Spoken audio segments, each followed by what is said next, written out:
안녕하세요. 한국은 그 이념적인 싸움으로 정치를 하기 때문에 실질적인 문제거리를 해결을 하는 능력이 굉장히 적다고 생각해요. 문재인 정부 하에서 그 제일 주목할 만한 거는 국가 채무 비율 상승폭, 여기선 상승폭입니다. 이 OECD 대비 가장 높았어요. 그러니까 국가 돈을 많이 풀었다는 얘기입니다. 근데 실질적으로 보자면 그 gross debt니까 국가 부채가 GDP 대비 그렇게 많지가 않아요. 한국은 일본이 가장 많고요. 싱가폴, 뭐 기타 등등 이렇게 오래된 국가, 그러니까 노인 인구가 많은 국가 이런 나라에서 특히 국가 빚이 많은 겁니다. 그 노인연금 부분이 너무 크기 때문에 그래요. 한국의 경우는 비교적 국가빚이 적습니다. 그 대신에 가계부채 비중이 엄청 높아요. 가령 일본보다 더 높고 독일보다 훨씬 높고 영국보다 높습니다. 가계부채가. 왜 그렇게 됐는지 그것에 대해서 설명을 좀 해보려고 그러는데요. 원래 그 비중이 좀 높았었는데 특히 이 코로나 사태에 그 대처하는 정부 대책이 그냥 돈 풀기만 하고 앉았었어요. 그러니까 그 부동산 시장을 일부러 그 활성화 시켰다고 볼 수 있습니다. 가계부채 어떻게 되든 말든 영끌하고 그 부동산이 특징 아니겠어요? 문정부 때. 그래서 이 가계부채가 엄청 많이 늘어난 겁니다. 가계부채라는 거는 왜 심각하냐면 자기 빚이라고 생각하니까 그냥 자살자가 늘어나게 되는 겁니다. 정부 잘못이라고 생각을 못해요, 사람들이. 그러니까 이게 코로나 때 너무 심하게 돈풀기를 해서 자본 투자 시장을 굉장히 키웠다는데 문제가 있잖아요. 그리고 그 주식시장도 영끌시켰죠. 부동산 영끌시켰죠. 그러니까 젊은 사람들도 지금 굉장히 부채가 많은 겁니다. 그러면서 지금 해결 방법 없으니까 이거는 모두 내 탓이야, 내 탓이야 그러면서 자살자들이 늘어나고 술만 마시고 뭐 젊은이들이 비전이 없어지는 거죠. 추경 규모를 보면은 문 정부가 역대 최고고 이것이 다른 나라에 비해서 엄청 타이밍하고 그 규모를 볼 때 쓸데없이 돈을 많이 풀었다. 이렇게 볼 수 있는 거예요. 그러니까 정부 정책을 제대로 잘 하지 못했다. 이렇게 결론 지을 수 있는 거죠. 그런데 이제 그 중에서도 자영업자가 한국은 유난히 숫자가 많잖아요. 그러니까 이분들이 영업이 안 되고 뭐 일찍 문 닫게 하죠. 뭐 몇 명 규제 심하게 하죠. 한국은 특히 그랬잖아요. 그러니까 그 부채만 가지고 겨우겨우 연명하는 분들이 너무 많아진 거예요. 자영업자. 그러니까 그 구조 자체가 굉장히 취약하고요. 자영업자들이. 그리고 그 대출 규모가 너무 크다는 거예요. 그래서 제가 생각할 때는 그 방안이 두 가지가 굉장히 크게 있을 수 있는데 아주 영세한 자영업자는 그래 너 부채 제로로 해줄게. 그 대신에 10년 동안 자영업자 또 그거 뭐죠? 상업 문을 열지 말고 그 대신에 10년 동안 근로자로 생활을 하고 또 정부가 지정하는 특별한 일손 부족한 그런 곳들이 있잖아요. 거기에 노무직으로 연결시켜 주는 거예요. 부채는 탕감시켜 주면서. 영끌도 마찬가지예요. 젊으니까 중소기업이나 그 일반 사람들이 뭐 요새 공장에서 일하는 거 뭐 거부하고 그러잖아요. 그러니까 중소기업이나 공장 근무를 10년 동안만 해라. 그러면 부채를 탕감해 줄게. 그렇게 해주는 거예요. 왜냐하면 국가 채무가 많지 않기 때문에 국가에서 나서서 이런 거를 탕감해 줄 수 있는 겁니다.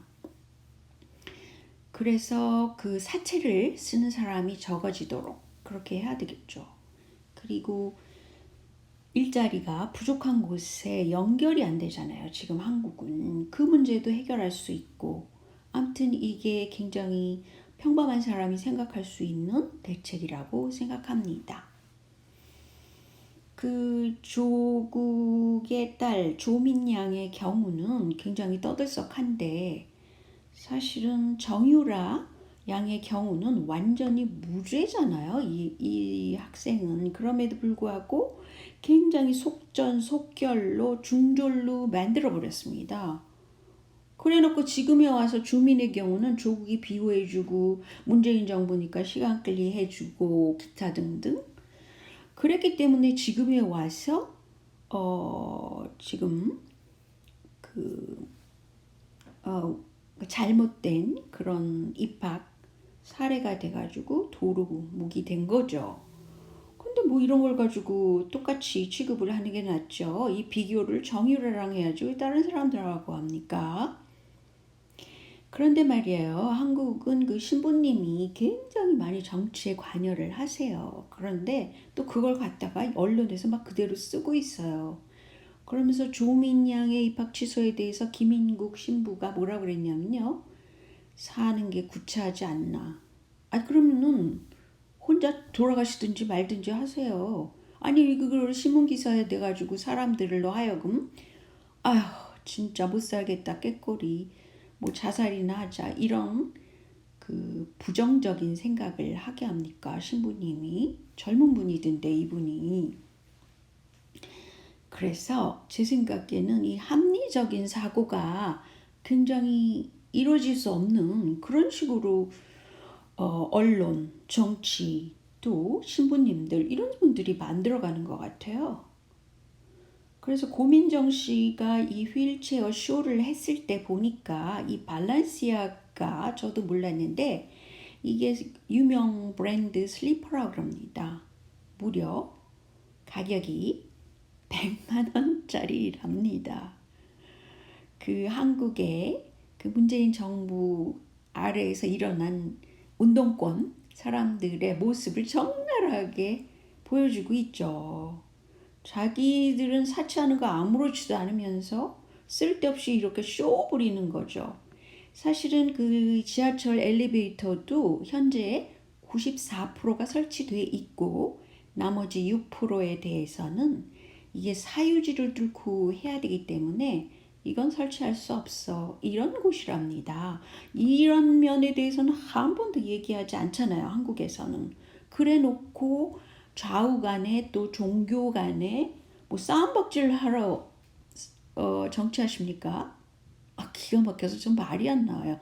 이렇게 팩트가 있는 것을 그대로 얘기하면서 이건 이래서 이렇다. 여기까지다. 엘리베이터 94%까지 설치돼 있어. 이거 모르는 사람 얼마나 많겠습니까? 아무튼 그리고요. 그 장애인 연대에서는 저상버스를 도입해라. 전국 규모로. 아니 저상버스 한 대가 수억짜리인데 그렇게 쉽게 말할 수 있는 건지. 그리고 특히 한국은 제가 일부러 시골에 가서 살아봤는데 말이죠. 시골에 가면 버스들이 그 승객이 없어요. 근데 버스가 다녀요. 그게 얼마나 낭비입니까, 솔직히. 그러니까 한국은 차라리 장애인들을 위한 그런 특별한 버스, 무료 버스라든가 이런 것을 좀 생각해 볼 필요가 있어요.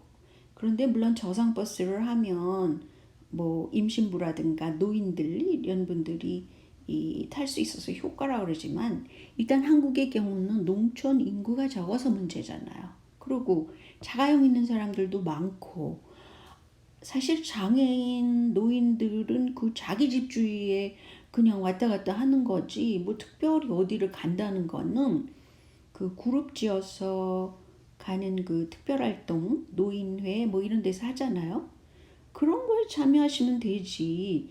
지금 무슨 큰 문제가 있어서 이렇게 시끄럽게 하고 또 이준석 씨는 거기에 카드를 일부러 댄 것 같아요. 그래가지고 들쑤셔가지고 그 고민정 씨가 이렇게 휠체어 쇼까지 하게끔 만든 겁니다. 그렇지만 그 말이에요.